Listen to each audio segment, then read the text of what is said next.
Pete Buttigieg, why would an American learn Norwegian? Democratic candidate Pete Buttigieg speaks Norwegian, and several other candidates in the 2020 race also speak a second language. But for presidential contenders, being bilingual is not always a plus. Why are Americans surprised when politicians speak a foreign language? Writer Rasmussen Eierstad was introduced to Pete Buttigieg, a presidential candidate and the mayor of South Bend, Indiana, at a music festival in Texas last week. Without missing a beat, he began to speak with her about literature, in Norwegian. Mr. Buttigieg has a South Bend accent, she says, but otherwise his Norwegian was excellent. Still she felt confused and wondered, why would an American learn Norwegian? As it turned out, he decided that he wanted to read the work of Norwegian novelist Erlend Loe in the original language. When the story of Mr. Buttigieg's language ability appeared on Twitter, people across the political spectrum were impressed. It's an extraordinary story about intellectual curiosity, says Tom Nichols, the author of The Death of Expertise. And it's such a contrast to the current occupant in the White House. Mr. Nichols, and Trump supporters too, agreed that a Norwegian-speaking presidential candidate was an anomaly on the campaign trail. The fact that he learned Norwegian so he could read Norwegian makes me want to know more about him, says Michael Caputo, a former advisor to Trump. Mr. Buttigieg's mother, Anne Montgomery, is a linguist, and he grew up with languages. Aside from Norwegian, he speaks French, Spanish, Italian, Maltese, Arabic and Dari, says his campaign advisor Liz Smith. The fascination that Republicans and Democrats alike have shown in Mr. Buttigieg's skill as a language learner is part of a larger cultural story. In many ways the U.S. is an insular society, and people there are less likely to study foreign languages than those who live in other parts of the world. In Europe more than 90% of students learn a foreign language in school, according to the Pew Research Center, compared to only 1/5 of students who learn a language in the U.S. The fact that relatively few people in the U.S. can speak a second language means people there are amazed when their political leaders can. During this campaign season, other Democratic candidates have embraced the Spanish language and used their ability to speak the language to appeal to a broader swathe of voters. Democratic candidate Beto O'Rourke of Texas has launched Spanish campaign adverts. Senator Cory Booker of New Jersey has done the same. George W. Bush also speaks passable Spanish, his brother Jeb is even better, but he is an outlier among presidents. Few in the modern era have spoken a second language.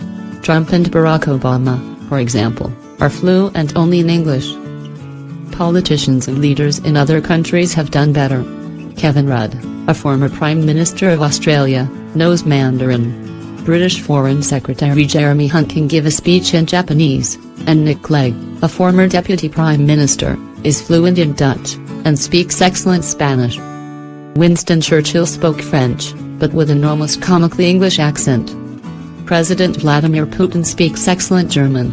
He apparently speaks English, too, but is less confident in his skills and tries to avoid speaking it publicly. In the U.S., linguistic ability does not always work in a candidate's favor. For presidential candidates, everything is political, including the languages they speak, and on the campaign trail their use of language is seen through a partisan lens. In the past, the candidate's facility for language has at times been cast in a negative light. Some Republican candidates have been under attack for being bilingual. During the last primary season, Mr. Trump criticized one of his Republican rivals, Jeb Bush, for speaking Spanish. He should really set the example by speaking English while in the United States, Mr. Trump told a Breitbart journalist in 2015. Chastising Mr. Bush for speaking Spanish fit into Mr. Trump's own campaign narrative. He called for an overhaul in immigration laws and said that a wall should be built on the southern border. It's entirely consistent with the kind of nativist policy and rhetoric that he used, says Matthew Dweck, an assistant professor of political management at George Washington University. But for the majority of the electorate, being bilingual may be an asset, not a deficit. Democratic candidates have been sensitive to this manner of criticism, however. At times they have been so concerned about how voters might react to their linguistic skills that they try to downplay them. John Kerry is fluent in French. Yet he decided to hide his ability to speak the language when he was a Democratic presidential candidate in 2004. As a candidate, Mr. Kerry was portrayed as an elitist who was out of touch with ordinary people, and he seemed to believe that his ability to speak French would be used against him. He may have been right. For some people in the US, the French language is seen as a kind of shorthand for intellectual pretentiousness, according to Mr. Nichols, the writer. During the 2012 Republican primary, accusations were leveled against another French speaker, Mitt Romney. One of Mr. Romney's rivals for the Republican nomination made a video that cast him as too moderate for the party and compared him unfavorably to Mr. Kerry. And just like John Kerry, says a narrator, he speaks French.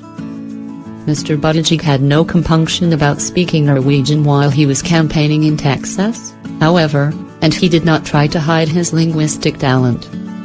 Still, political analysts agree that while the ability of Mr. Buttigieg or another candidate to speak a foreign language will surprise voters, delighting some, and perhaps making others suspicious, it is unlikely to turn an election. Bruce Burke, a Republican strategist who is 50% Norwegian, says that he admires Mr. Buttigieg's fluency in the language but doesn't think it will win votes.